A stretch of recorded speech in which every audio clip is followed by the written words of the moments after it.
Hey everybody, here is Roberto Alvarez at the GFCC. I'm really happy to have today here with me Chad Holliday, who's the chairman of the GFCC, and who also is the chairman of the board for Royal Dutch Shell.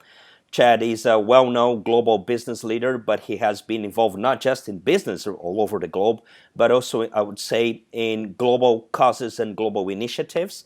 He is the co-chair of the UN Energy for All initiative that really addresses one of the key infrastructure challenges that we have, that is to provide access to people around the globe to electricity and power. Yeah. This year we'll be talking about infrastructure at the GFCC annual meeting, really trying to explore how infrastructures impact competitiveness in two ways: how they impact cost structures, or maybe the lack of infrastructures create costs in societies, in economies, but also how infrastructures can be enablers for value creation or the investments in infrastructure. Yeah. So, Chad, thanks a lot for joining us.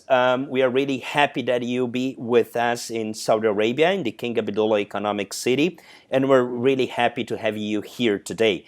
So, maybe in order for us to get started with this, what do you see as the most relevant, let's say, the most critical areas in which we need to make progress in terms of deploying infrastructures in the world today? And how do they impact competitiveness? Roberto, first, thank you very much and congratulations on your new assignment and role as our president. It's a very critical role, and we're just delighted that you're doing this and looking forward to the first meeting you'll be leading here as we go forward. Uh, Infrastructure is the backbone of all we need to do. I think we understand that, and that's why the meeting's focused on it. Uh, I think access to electricity is what the Secretary General of the United Nations, Ban Ki-moon, is the golden thread. If you have access to electricity, then you can have access to water. Then you can have modern transportation systems. Then you can have education systems at work. If you don't have access to modern electrical systems, that so many people in the world take for granted, it's a major problem. And the 1.3 billion people that don't have access to that is clear. But if you have access, but it's unreliable and you can't depend on it, that's an issue too. So I think that's the cornerstone, and then we have to build out everything else to go with it. Uh, so that really has something to say to developing economies. Yeah. But there is also a growing debate on in the investments that are needed in infrastructures for advanced economies like here in the United States and Europe. Yeah. And also there are lots of transformations in technologies that in two ways can are connected to that. In the one hand, maybe they could help us to lower the costs of investments in infrastructures, yeah. And in the other hand, let's say emerging or new technologies from solar to biotechnology could also be fostered through investments in infrastructure. How do you see that happening in the world today? Well, I think there are two big realities that we must face. First, there's a movement to cities, and the cities must be ready for it. There's been talk for over a decade about how more and more people are moving to cities. So we must design the new cities, which can be in developing or developed countries, more likely developing. But we have to take the developed country cities and we must repurpose them for the new use. So just to take a very simple element around mass transportation, bus rapid transit. So dedicating a lane for buses that can go fast and don't have to be clogged up with the cars. You take away a lane from cars, maybe the cars stay at home, and people take the bus rapid transit because it's just a more effective way of doing it. So cities must understand they have to put in the systems that attract them. They also have to understand that their existing infrastructure, if it was built 50 years ago, is now obsolete. And there's new technology, and they got to make those investments. I know that's difficult sometimes for governments to step up and do, but it's absolutely necessary. Uh, let's say, which are maybe some of the global initiatives or the examples that you see that could be highlighted in terms of addressing those challenges and at the same time taking advantage the opportunities that are around in terms of, let's say, new technologies or new solutions, as you just mentioned? So I travel to London frequently these days, and the most frequently thing discussed is the new high-speed bicycle paths that are being built in London. Mostly negatively because people that I'm talking to are riding in a car and they don't like the fact there's construction going on. But there is a major step forward for that. I hope, and London has planned that well. I hope high-speed bicycle paths are what will really be used and will really be needed in that environment. But I think cities must do the planning job to be sure that they anticipate what's needed in their arenas. And then second, go ahead and make the investment to put them in. Now, I think the actual investment could be public-private partnerships. I think if a jurisdiction cannot get the tax revenue, can't invest themselves, I think they can find private companies that are willing to make the investment and get the revenue over a period of time and finance it. And what are the, let's say, what are the improvements that are needed in financial tools to make PPPs happen and to mobilize, let's say, private capitals to investments in infrastructure?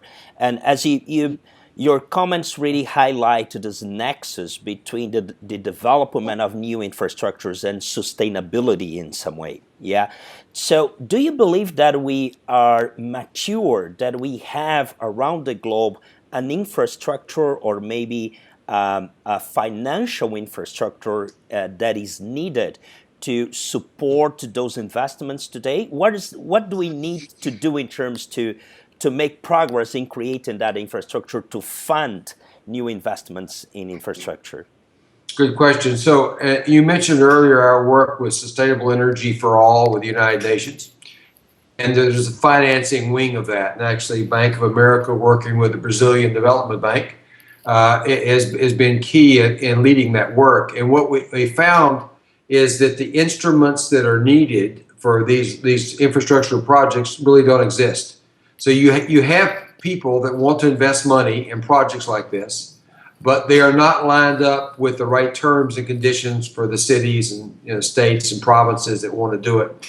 So it's just a mixed match. But there's no lack of cash, there's no lack of projects. They're just not properly linked up. And so Sustainable Energy for All is taking steps to do that. The so-called green bonds are an example of that, where people have focused for sustainability, but I think any infrastructure we're putting in now should be sustainable. It should deal with the climate change issues that we have in the world. So I think that's very possible. I think the second thing is we're on the verge of major technology change. Many developed cities in the world now have this thing called Uber, which is so much more efficient than a taxi cab driving around, looking to find somebody standing on the street. The car can sit somewhere and wait and just be dispatched immediately without all the really unnecessary and inefficient infrastructure in between in most taxi cabs. So I think if you take a technology like that can really improve the existing infrastructure, and then you marry it to the other technologies that are critical. So as people know, Uber has different rates depending on the demand. There are also high-speed expressways now in cities. They have different rates depending on the demand. So when it's clogged, they take the rate up and the clogging goes away. So I think there's some very simple ways to marry infrastructure with communications technology to really make a difference. Yeah, and that is really connected, let's say, to the Internet of Things and then put in different layers of, let's say, information technology. I understand from your comment that we really can tap into the potential of new technologies in order to make, let's say, to be more efficient in terms of using the capital expenditure that is made in infrastructures around the globe. Yeah. Do you see that something that can happen in developing economies or something that is really taking place in advanced economies? I mean, is that a reality for emerging markets or a concrete possibility in your perspective today? Oh, I think it's absolutely a possibility because developing markets can leapfrog. And we look at what's happened in the continent of Africa around cell phones. From 30 years ago, two-thirds of the continent had never heard a phone ring, to now two-thirds of the continent has access to cell phone. And not necessarily having their own personal one, but they have access to it. So it's a major change and can, in a way, move ahead of some of the developed economies in what they're doing. But it takes planning. It takes looking things through completely. Take water, for example. We haven't talked as much about water, but proper planning for a city, you should reuse the water multiple times. So you shouldn't think about taking it out of the stream once and putting it right back in. You should use it for industrial uses, city uses, and other maybe agricultural uses. And so a total planning system for a city that's possible to reuse water is really critical. Yeah.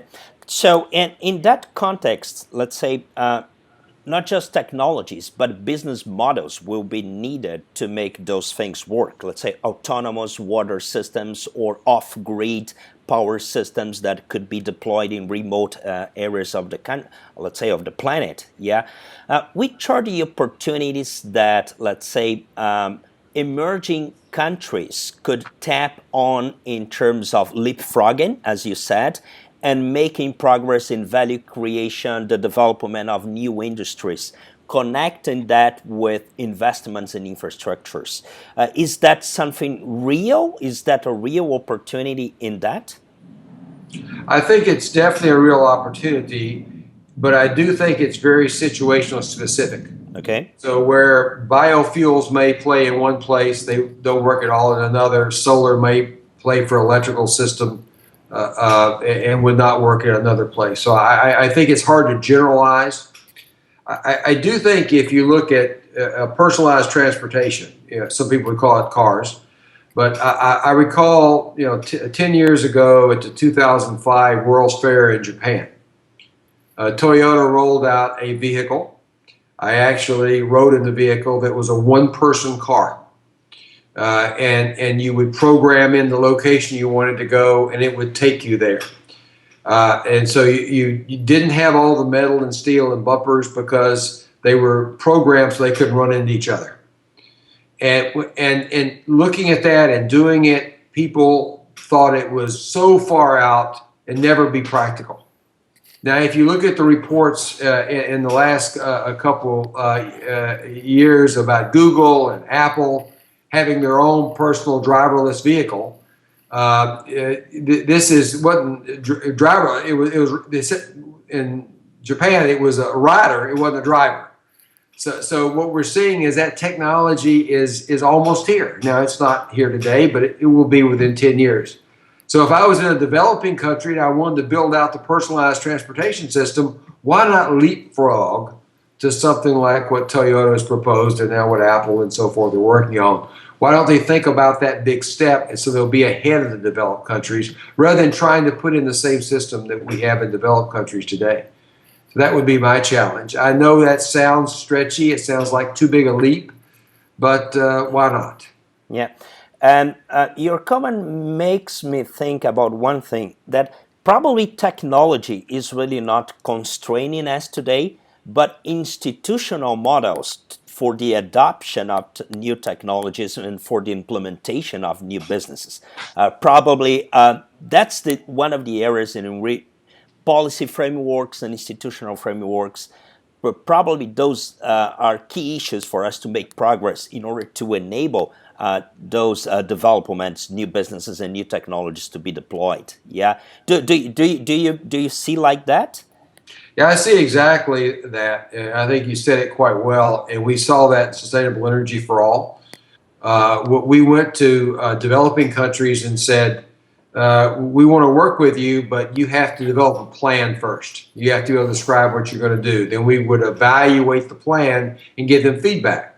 So we had some countries that had a history of electrical systems going in and people not paying their bills, and there'd be no enforcement, no mechanism to make sure they paid their bills. So nobody's going to invest in an electrical system or a water system or a roadway system in a country where the legal system isn't caught up and people don't have to pay the bills.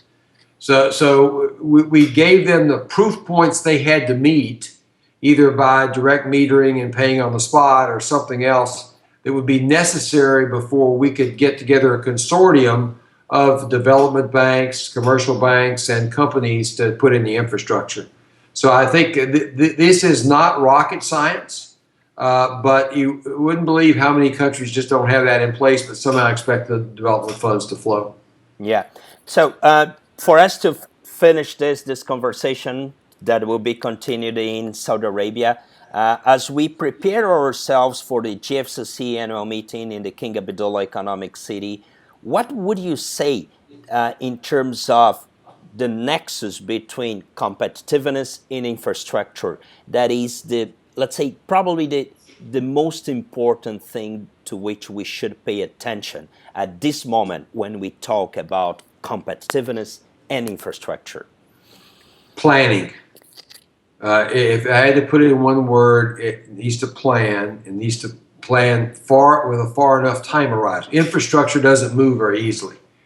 So we have to take the time, and cities must learn from other cities, provinces from other provinces, of what's been effective and what hasn't been effective.